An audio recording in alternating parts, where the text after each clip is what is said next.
까불기를 멈추고 폭풍 성장이라는 식으로 말씀 증거하겠습니다. 이삭의 믿음 이야기입니다. 세 가지 메시지인데 첫 번째가 본능이 아닌 사명의 길이라는 거예요. 편안함을 거부하고 사명의 길. 그러면 싱싱해지고 강건해진다는 겁니다. 두 번째, 하나님께 까불지 말라는 거예요. 우리는 선하신 하나님이 내 뜻 고집부리면 좀 꺾이지 않을까? 안 꺾입니다. 우리 사랑하셔서 우리를 꺾어서 다시 사명자 세우십니다. 세 번째, 제대로 꺾여서 자유와 기쁨 누리고 뜻을 붙들고 끝까지 가면 내 인생에 마무리가 있다는 거예요. 차례대로 증거하겠습니다. 첫 번째, 본능 아닌 사명의 길이라는 거예요. 이삭은 창세기 나오는 위대한 족장 4명 중에서 가장 오래 살았습니다. 180년. 나머지 다른 3명, 아브라함, 야곱, 요셉의 기록이 적어도 창세기에 12장 이상 되는데 비해서 이삭에 대한 기록이 26장, 27장, 달랑 2장이에요. 참 어떻게 보면 밋밋하다는 느낌 듭니다. 다른 사람보다 훨씬 많이 살았거든요. 아브라함의 위대한 믿음, 역경 속에 성숙한 야곱의 믿음, 위대한 또 비전의 사람 요셉. 어떻게 보면 다른 사람 탁월한 것 같은데 이삭은 별 이야기가 없는 느낌 받아요. 여러분 꼭 장수가 복은 아니라 생각이 듭니다. 질적으로 충만해야 돼요. 오래전에 유명했던 그 처녀 바보이사, 여전히 지금도 서점에 가서 팔리고 있는 제 안수현 씨. 저 아내하고 이름이 똑같은데 안수현. 하여튼 이 책 보면은 33년간 살면 살았지만 유행성 출혈로 33살에 죽음을 맞이했지만 독실한 크리스찬이잖아요. 그 의사 역할을 하면서 환자들 돌보고 그가 죽었을 때 거의 한 대형교회 다리 목사님 장례 못지않은 그 하객들이 몰려서 엄청났잖아요. 왜 그러겠습니까? 그의 삶이 너무 거룩했어요. 그의 삶이 십자가였어요. 그러니까 영향력이 어마어마하죠. 짧은 삶이었지만 그의 삶은 너무나 숭고했습니다. 아더 핑크가요, 이삭의 생애를 한 문장으로 요약했습니다. 아더 핑크 해석이에요. 밝게 시작하였으면서 어두움 가운데 끝을 낸 생애. 믿음의 조상 아브라함이 100살에 기적처럼 낳은 외아들 이삭. 어떻습니까? 태양처럼 이 세상에 들어왔습니다. 아주 집안에 큰 기쁨을 줬고 밝은 존재, 엄청난 축복. 그를 번지로 잡기 위해서 칼날을 들이댈 때 이삭이라는 청년은요, 도망가지도 않았어요. 아버지를 꺾을 수 있는 아이였는데도 불구하고 순종했습니다. 빛나는 청년으로 살았습니다. 그런데 창세기 27장, 27장에 나오는 이삭의 말년은요, 별로 좋지 않아 보여요. 1절 보니까 이삭이 나이가 많아 눈이 어두워 잘 보지 못하노니. 눈이 어두워졌다. 이거는 큰아들, 작은아들 누군지 분간 못할 정도 그걸 넘어서서 영적인 분별력, 사리 분별까지 못한다는 뜻이에요. 분별력이 없는 거예요. 뭐가 사명인지 뭐가 본능인지 모른다는 거예요. 잘. 반대로 모세는 120살에 죽었는데 눈이 흐려지지 않았다고 합니다. 그럼 어느 길 걷고 싶습니까? 창세기 27장 보면 이삭이 자기가 죽을 날 가까웠다고 생각하고 두 아들을 축복하고 기도했어요. 사실 그 이후에 보면요, 이삭은 그때 안 죽어요. 40년을 더 살았습니다. 우리 어르신 중에 그런 분들 있죠. 나 죽네 하다가 30년 더 살아요. 저희 아버지도 그랬어요. 아버지 회사에서, 지금 계신 회사에서 아버지가 50세 넘어갈 때 그랬어요. 저한테 55세쯤 될 때였네요. 50세였네요. 준홍아, 이제 이 회사 몇 년 안 남았다. 내가 한 3년, 4년, 5년 할 것 같다. 아버지가 50대 초반부터 그 얘기 하시더라고요. 아버지 지금 80인데 계속 현직에 계십니다. 그 회사에. 계속 해마다 되면은 준홍아 몇 년 안 남았다. 몇 년 안 남았다. 그 얘기 하신 지 30년을 더 그 회사 계시거든요. 중요한 건 뭐냐면은 아더 핑크 이런 얘기했어요. 그 비결이 뭐냐? 모세의 비결은 뭐예요? 모세는 자기 부정과 하나님의 뜻. 이건 뭐예요? 그게 영적인 눈을 흐리게 하지 않은 건데 이삭은 지금 뭐예요? 사리 분별 잘 못하는 상황까지 가버린 거예요. 여러분 중독 걸린 사람 보셨습니까? 알코올 중독. 대만 선교 갔을 때 청년 중에 그 대만 청년 중에서 전도하다 보니까 마약 중독자들 보니까 눈빛을 제대로 못 봐요. 눈을 못 마주쳐요. 그냥 눈이 막 흐릿해가지고 불쌍하더라고요. 복음 증거하고 했는데 중독 걸린 사람은 초점이 흐려져 있어요. 지금 이삭이 뭐 중독이다 그 얘기는 아닌데 지금 이삭이 어때요? 눈이 어두워 잘 보지 못하더니 지금 분별력이 떨어져 버린 상태예요. 지금 분별력이 약해진 상태예요. 근데 뭐 반대로 또 모세 다시 돌아온 모세는 어때요? 애굽의 영광 버리고 바로의 공주의 아들이라는 엄청난 직위도 버리고 쾌락 버리고 재물 버리고 미래 보장을 다 버리고 당신의 동족과 고통받는 걸 기쁨으로 여긴 모세. 거절하는 용기라고 제가 지난번 설교했었죠. 고난받는 길을 선택했던 모세. 자기 부정의 길, 절제의 길, 본능을 끊는 길, 하나님 뜻에 맡겼던 모세는 어때요? 싱싱하죠. 이삭은 뭐예요? 육신의 즐거움 빠져있던 거예요. 창세기 25장 28절 보니까 이삭이 에서를 사랑하는 이유가 뭐예요? 에서가 잡아온 그 고기가 너무 맛있었거든요. 그걸 너무 좋아했거든요. 참 치사한 아빠죠. 뭐 그 고기 좀 잘해줬다고, 잡아온 고기 요리 좋다고 육신의 즐거움 빠져가지고 자기 원함 아니겠습니까? 우린 그래요. 뭐 자녀가 뭐 좋은 대학 가면 뭐 잘해주고, 자녀가 뭐 대기업 갔다 가면 막 다 얘기하고 다니고, 자녀가 어디 지방에 이름 없는 대학 가면 말도 못 꺼내요. 부끄럽대요. 제 친척 중에 그런 분이 있었거든요. 첫째는 좋은 대학 가니까 먼저 묻지도 않았는데 먼저 얘기해요. 우리 자녀 어디 갔다. 묻지도 않았는데 다 얘기해요. 막내 어디 갔냐 했더니 뭐 아유 시골 어디 갔어 하고 말도 못해요. 그러니까 그런 모습을 본 자녀들은 어때요? 마음에 응어리가 생기겠죠. 우리 부모는 나를 부끄러워하는구나. 이삭이 지금 그런 모습 같아요. 분별력이 흐려지고 고기나 좋아하고 물론 뭐 고기 맛있게 드실 분 드십시오. 제가 그 얘기가 아니라 거기에 정신이 뺏겨버리고 내 본능 원함의 정신이 빼앗겨버리면요. 분별력이 약해지는 거예요. 본능은 편한 길이거든요. 사명 따라가야 끝이 영광스럽습니다. 자, 청년들 모임하다가 그 얘기했어요. 군대에서 가면요. 군대 가면은 초반에 2등병 때 교회 가기 만만치 않거든요. 고참들이 막 뭐라고 해요. 너 네가 교회 가면 청소는 누가 하니? 네오만 청소는 누가 하니? 우리가 하니? 이짬밥에 막 핍박을 해요. 그 교회 가지 말란 얘기예요. 근데 그때에도 불구하고 나 교회 갑니다 하고 그 모진 핍박을 견디고 교회 가면요. 안 건드려요. 이놈 진짜구나. 근데 이제 군대 생활 고참이 초반에 핍박하니까 에이 그래 짬바스 차고 일병 달면 교회 가자 상병 달면 교회 가자 그런 고참치고 교회를 잘 가는 사람 본 적이 없고 오히려 핍박자가 되어 있어요. 제가 군대 고참이 그랬어요. 저한테 그래요. 야 민준홍 나도 임마 나도 원래 크리스찬이야. 근데 막 군대 짬밥 있지. 그 고참은 교회 안 나가면서 군대 와서 교회 안 나가고 병장돼서 핍박자가 되어 있는 거예요. 제가 느낀 게 뭐냐면 초반의 믿음이 중요해요. 여기 혹시 뭐 대학 입시 이번에 통과하는 분 있습니까? 이때 헌신해야 돼요. 대학 가서 1년 동안 좀 학교 생활 정착하고 나중에 이제 피범벅이 돼서 돌아올 수 있어요. 취업 앞둔 분이 있으니까 이때 헌신해야 돼요. 취업이 있기 때문에 취업 전 1년, 취업 후 1년 그때 잘 잡아야 돼요. 그래야 그 기준이 잡히면서 이후에도 여전히 헌신할 수 있는 솔로몬의 초반부의 아름다운 인생을 계속 유지할 수 있는 거 그게 초반부의 헌신이에요. 그때 달려가는 거예요. 그래서 하나님 붙들잖아요. 나머지 모든 것이 그냥 오는 겁니다. 그래서 하나님 놓치지 마십시오. 분주한 일산 때문에 하나님 놓치면 그거 진짜 어리석어집니다. 어진 임금님이 시골 마을에 갔습니다. 시골 마을이 너무 가난했어요. 근데 열심히 살아가는 모습이 마음에 감동이 됐습니다. 마을 사람 불러서 그 임금님이 소원을 들어주기 시작했습니다. 소원이 뭡니까? 내가 들어줄게요. 첫 번째 사람은 이런 얘기합니다. 예, 제 소원은 이겁니다. 소 한 마리만 주세요. 땅이 있는데 사람의 인력으로 농사가 짓는 게 너무 힘듭니다. 두 번째 사람입니다. 저는 땅이 없습니다. 땅이라도 좀 주십시오. 또 땅을 줬어요. 근데 마지막에 보니까 끝까지 소원을 말하지 않는 한 노인이 있었습니다. 물어봤습니다. 영감님은 소원이 무엇입니까? 영감님이 말합니다. 저는요 소도 필요 없고 땅도 필요 없고 그저 나이가 많은데 제 소원은 이겁니다. 늙어 죽기 전까지 매일마다 임금님 얼굴을 볼 수 있는 영광을 주세요. 소원이 뭐라고요?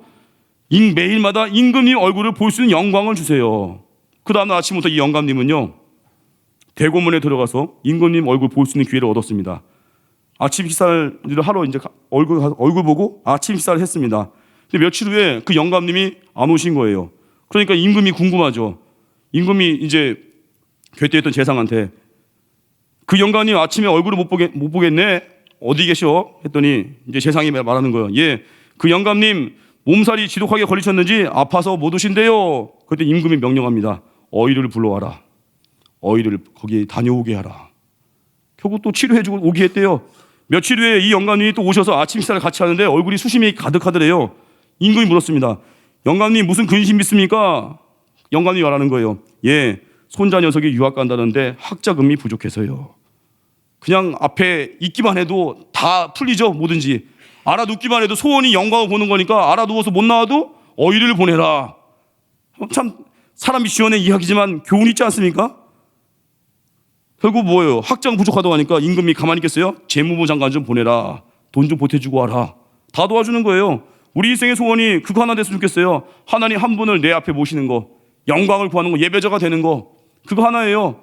제가 일전에 말씀드렸죠. 이종교회 청년들 모였을 때 달란트 잔치래. 달란트 잔치라는 건 뭐 초등부에서 그런 거 말고 딱 한 사람당 100달란트씩 줬어요. 팀 모임 때 했던 게임이었어요. 딱 한 사람당 100달란트씩 줬어요. 그리고 이제 경매 물품이 있어요.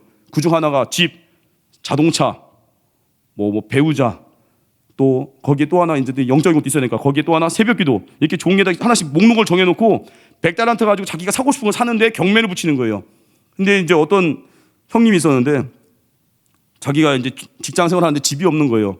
집에다가 딱 30으로 경매를 걸었어요. 근데 결국 못 샀어요. 더 센 사람 나와가지고 30을 걸었는데 못 사고 나머지 70을 이제 이제 새벽기도에 걸었거든요. 새벽기도는 될 줄 알았어요. 그 선배가, 그 형님이. 근데 왜냐면 자기가 100달란트밖에 없으니까 30은 집에 걸고 30은 새벽기도에 걸고 70은 새벽기도에 걸고 될 줄 알았어요. 새벽기도 경비에 누구한테 갔을까요? 대부분 그 형님 줄 알았는데 딱 회심의 미소를 짓고 가져갈 때 제가 그랬죠. 잠깐만. 저 100달란트 다 새벽기도에 걸었습니다. 그리고 제가 그 유명한 한마디를 했어요. 저 새벽기도 사고 나머지 모든 건 새벽기도 나와서 다 구하겠습니다. 분위기가 숙연해졌어요. 그때 돈도 못 벌던 거지 같은 20대 청년이 감히 그런 고백을 하니까 그 형님이 놀란 거예요. 소스라치게. 전 그때 잊을 수 없어요. 하나님에 대한, 하나님 예배에 몰빵하는 거예요. 그 나머지 더 하시는 겁니다. 그리고 우리 신앙생활 어떻게 살아야 돼요? 본능이 아닙니다. 보는 대로 이것저것 가면요, 우린 분주함의 노예가 됩니다. 그래서 하나님 앞에서 언제나 다 잃어도 하나님 곁에 서 있는 거, 다 놓쳐도 하나님 앞 붙드는 거, 그게 우리 첫 번째 믿음이에요. 두 번째, 하나님께 까불지 말라는 거예요. 축복받은 줄 알았던 에서가 다시 들어와서 창세기 이야기 연결하는 거예요. 축복받은 줄 알았던 에서가 다시 들어와서 내게 기도해달라는 거예요. 창세기 27장 32절 보니까 이삭이 놀라서 묻는 거예요. 너는 누구냐? 내가 아까 에서에게 기도한 게 아니냐? 그 얘기하는 거예요 지금. 그랬더니 나는 맏아들 에서입니다. 이삭이 기겁을 했죠. 창세기 27장 33절 보니까 이삭이 심히 크게 떨며 이르되, 크게 떨었어요. 막 학지거리 사람같이 막 와드라드 떤 거예요.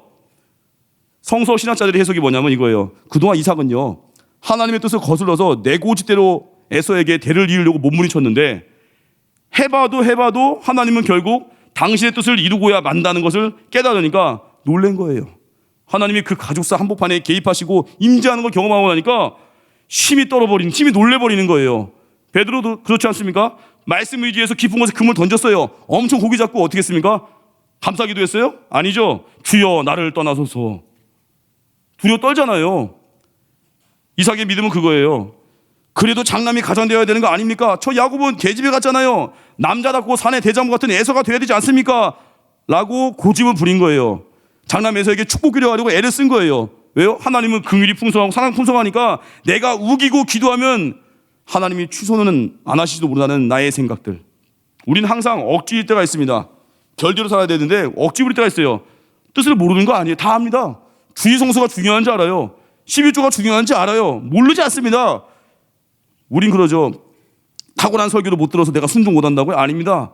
성경, 그게 사모하는 마음으로 성경 읽으면요, 그리 어려운 책이 아닙니다. 우리 마음에 사모함이 없는 거예요. 우리만의 순종에 대한 열정이 없는 거예요.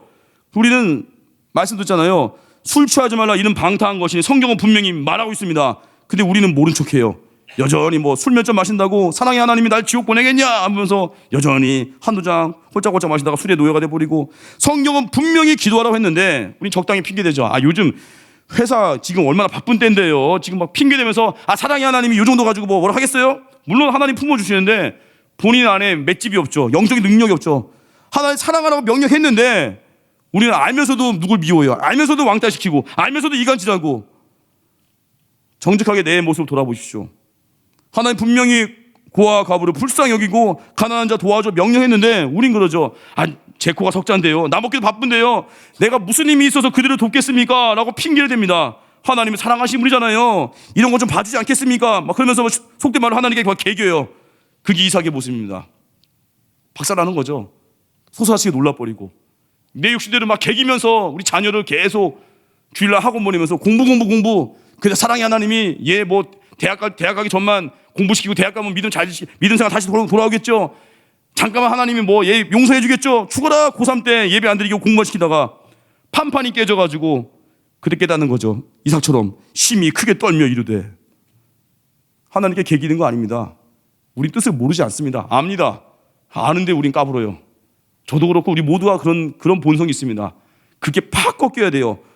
이삭의 버티기 작전은 하나님께 안 통했습니다. 하나님은 당신의 뜻을 이루어 가십니다. 우리 마음에 다 뜻을 아는 바가 있거든요. 고집뿐이면 안 됩니다. 우리 언제 죄를 멀리하죠? 부끄러운 줄 알 때 죄를 멀리합니다. 말씀이라는 거 알 때도 멀리하지만 부끄럽다는 거 알 때는 죄를 멀리해요. 이 시대는요, 도덕 수위가 너무 낮아졌습니다. 예전에 학교 다닐 때요, 감히 친구 왕따 못 시켜요. 왜냐하면 나름 학교가 그래도 거룩했어요. 선생님 대드는 거 상상도 못했어요. 이제는요, 그걸 우습게 여겨요. 부끄럽지 않게 여기고. 얼마 전에 뉴스 보니까 어떤 여자아이가 아파트에서 소화기를 막 난사하고 나서 뉴스에 지가 나왔다고 아빠한테 자랑을 하잖아요. 아빠 나 뉴스에 나왔어 하고. 아빠는 걔한테 쩔쩔매고 용돈 주고. 그게 뭐 하는 정신, 그게 뭐 하는 짓이에요, 그게? 부끄러운 줄 몰라요. 마귀가 그걸 유혹하는 거예요. 부끄럽지 않게 만들어요. 괜찮아, 괜찮아. 아, 요즘 뭐 바쁘잖아. 요즘 뭐 돈도 없다며? 요즘 뭐 힘들다며? 대출 받아봐. 괜찮아, 괜찮아. 당장의 만족 때문에 미래의 행복을 다 팔아버리고 빚짐은 종되는 겁니다. 청년들 명심하십시오. 대출 마지 마십시오. 신용불량자의 길 걷지 마시고 신용카드 있습니까? 예배 끝나고 가위로 잘라버리십시오. 딱 하나, 2개 만드세요. 교통카드와 체크카드. 그거면 충분해요. 마귀가 주는 유혹들을 넘어가지 마십시오. 믿음의 수준을 낮추지 마십시오. 마귀는 막 부끄럽지 않게 만들려고 하는데 작은 죄도 부끄러워할 줄 알고 회개의 영이 임해야 돼요. 그리고 하나님께 까부는 거 아니에요. 주의 뜻은 이루어집니다. 어차피 주의 뜻이 이루어진 게 확실하고 주의 말씀이 성취되는 거 믿으면 우리가 할 일이 뭐예요? 귀한 믿을 거면 그냥 생명 거는 거예요. 귀한 믿을 거면 목숨 거는 거예요.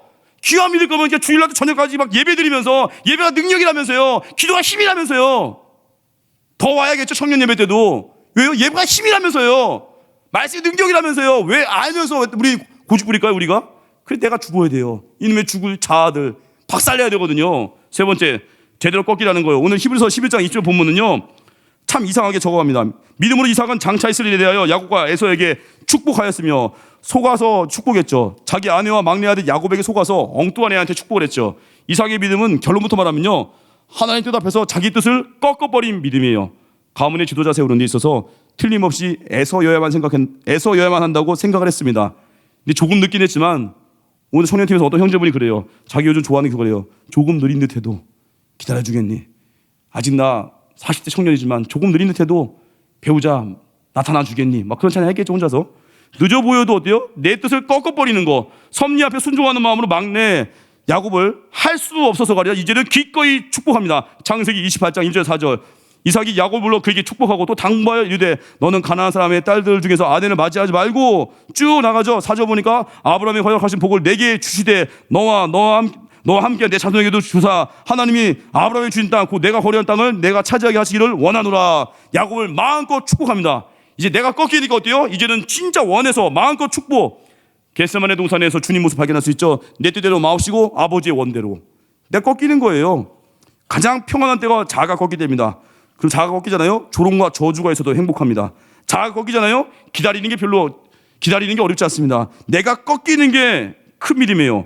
내가 꺾이고 주의 뜻대로 가면 어떤 일이 벌어져요? 창세기 말씀 보면 아브라함과 롯의 이야기. 창세기 14장 14절 보니까 롯이 아브라함을 떠난 후에 여호와께서 아브라함에게 이르시되 너는 눈을 들어 너 있는 곳에서 북쪽과 남쪽 그리고 동쪽과 서쪽을 바라보라. 눈을 들어. 롯이 아브라함 떠났습니다. 어떻게 보면 아브라함에게는 비빌 언덕 같은 존재였는데 떠났습니다. 욕심 달아서. 근데 여기 본문 보니까 너는 눈을 들어. 아브라함 마음을 들여다볼 수 있죠. 왜 그래요? 좋은 땅 선택해버린 진짜 어떻게 보면 싸가지 없어 보이는 조카 롯 바라보면서 마음이 불편했겠죠. 진짜 네가 그거 선택하고 가니? 진짜 네가 먼저 선택하니? 아브라함은 조금 서운했을 것 같아요. 분노심도 있었을 것 같아요. 조금은 낙담할 수 있을 것 같아요. 고개를 떨구고 있지 않았을까? 그때 하나님 뭐라고요? 너는 눈을 들어. 고개를 들어. 그리고 땅을 향한 채 그냥 투벅투벅 걷고 있을 법한 아브라함에게 눈을 들래요. 아브라함 마음을 볼 수 있죠? 낙담된 아브라함. 근데 어떻게 했어요? 아브라함의 축복의 이야기를 들려주고 동서남북 바라보고 내가 받게 되는 모든 땅을 너에게 주리라. 약속의 말씀을 줬죠. 그 다음 18절. 이에 아브라함이 장막을 옮겨 헤브론에 있는 마므레 상수리 수풀에 이르러 거주하며 거기서 여호와를 위하여 제단을 쌓았더라. 마므레가 어떤 곳이에요? 낙심의 상황 가운데 하나님 약속의 말씀을 신뢰하고 가기만 하면 만나는 곳이 마므레예요. 마므레. 한마디로 무언가 빼앗겨버리고 상실됐고 어찌 못할 것 같고 억울할 때 억울한 상황에서 그냥 약속 하나 믿고 그 자리에서 순종하며 나아갈 때 만나는 곳이 바로 마므레예요. 인간은요, 보는 것 따라 선택하고 싶잖아요. 좀 더 멋진 가정, 좀 더 잘생긴 외모, 좀 더 많은 월급, 좀 더 좋은 직장, 다 보이는 거 선택하고 싶은데 어느 때 우리 인생이 떠밀려가지고 가는 곳이 있어요. 하나님이 야 여기 가봐. 떠밀려서 갔는데 그때 하나님이 예비하신 그곳이 마므레라는 거예요. 마므레라는 뜻이 세 가지입니다. 강함, 두 번째 활기참, 세 번째 날개를 퍼덕이며 위로 비상하다.